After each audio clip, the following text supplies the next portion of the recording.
میرے رسول کریم صلی اللہ تعالی علیہ وسلم نے ارشاد فرمایا کہ جو اللہ کے راستے میں شہید ہو گیا، یہ سنن نسائی میں موجود ہے، اسے عذاب قبر نہیں ہوگا، بلکہ ایک حدیث میں تو فرمایا حساب کتاب ہی نہیں ہوگا، اللہ بغیر سوال جواب کے جنت عطا فرما دے۔ کچھ لوگوں کو لوگوں کی بخشش پہ بھی مسئلہ ہی بنتا ہے کہ کوئی بخشا نہ جائے۔ وہ ایک صاحب کہہ رہے تھے جی یہ کیا معاملہ ہے کہ جمعے کو بندہ مر گیا یا فلانا ہو گیا تو اس سے حساب کتاب نہیں ہوگا، اتنے بڑے جرم لوگوں نے کہ اتنے پاپ، اور جمعے کو مر گیا تو بخشا جائے گا۔ تو میں نے کہا جرموں کا بھی اسے حساب اللہ لے لے گا،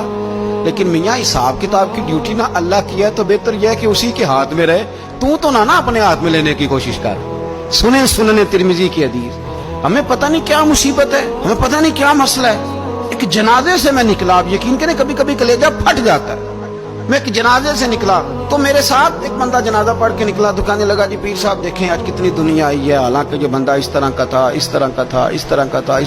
میں نے اسے کہا یار تجھے تو فکر ہی لگ گئی ہے کہیں جنت میں چلا ہی نہ جائے، تو اس طرح کرنا جنت کے دروازے کے سامنے کھڑے ہو جانا ڈنڈا لے کے کہ میں نے نہیں جانے دینا۔ شرم آنی چاہیے ہمیں۔ اللہ فرماتے ہیں جنت اتنی چوڑی ہے جتنے زمین و آسمان، اس کی چوڑائی زمین اور آسمان کے برابر ہے، تو ہم تو اپنے علاوہ کسی کو جانے نہیں دینا چاہتے جنت میں۔ اور بس کریں، جنت خدا کا فضل ہے، اور اللہ فرماتے ہیں میرا فضل میں جسے چاہتا ہوں عطا کرتا ہوں۔ یہ سنن ترمذی کی حدیث،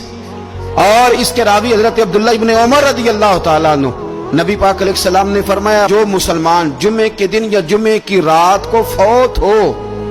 اس کو اللہ تعالیٰ قبر کی آزمائش سے محفوظ رکھتا ہے۔ جو جمعے کی رات فوت ہو جائے یا جمعے والے، یعنی جمعے رات اور جمعے کی درمیانی رات چلا جائے یا جمعے والے، تو اللہ اسے عذاب قبر سے، تو میرے عزیز جو بندہ شہید ہو اس سے عذاب قبر نہیں ہوتا،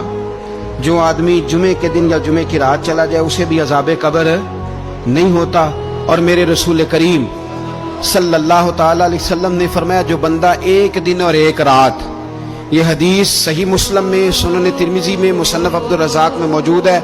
ایک دن اور ایک رات اللہ کی رضا کے لیے اسلامی سرحد پہ پہرا دے۔ میں اور آپ سوئے ہوئے ہیں، لیکن وہ لوگ جو فوجی بارڈروں پہ کھڑے ہیں، دیکھو مدینے والے محبوب کس کس پہ کرم فرماتے ہیں۔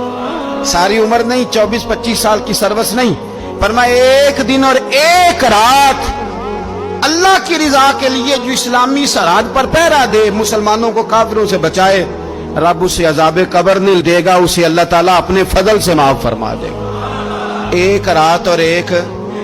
آپ کیا سمجھتے ہیں کہ ان فوجیوں کی کوئی چھوٹی شان ہے؟ ان کا کوئی چھوٹا مرتبہ ہے؟ ایک دن اور ایک رات اگر یہ پہرا دیں تو اللہ انہیں اتنا انعام عطا کرتا ہے۔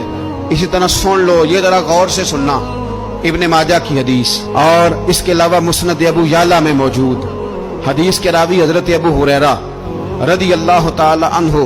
حضور صلی اللہ تعالی علیہ وسلم نے فرمایا جو شخص بیماری سے فوت ہوا، قربان جاؤں میرے محبوب نے بیماری کا نام ہی نہیں لیا، فرمایا کوئی بھی بیماری ہو،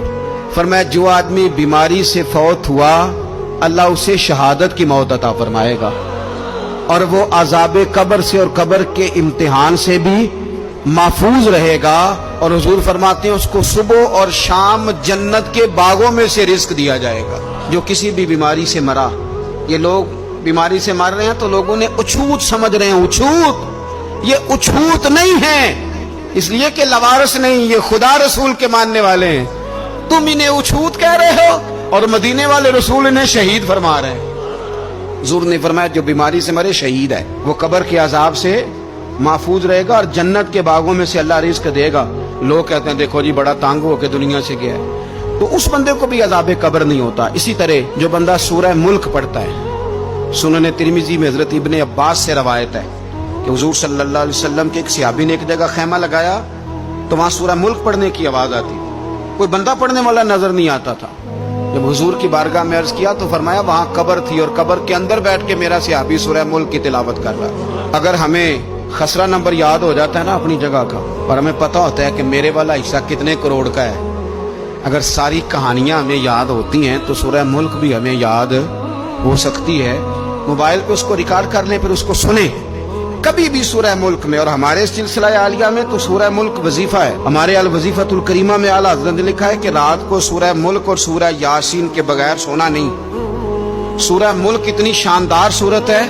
کہ نبی پاک صلی اللہ علیہ وسلم نے فرمایا یہ قیامت کے دن اللہ کی بارگاہ میں ناز سے جھگڑا کرے گی اور کہے گی اے اللہ یا تو میرے پڑھنے والے کو جنت عطا فرما یا مجھے قرآن پاک سے علیحدہ کر دے۔ تو رب کریم پھر اپنے فضل سے پڑھنے والے کو جنت عطا کرے گا۔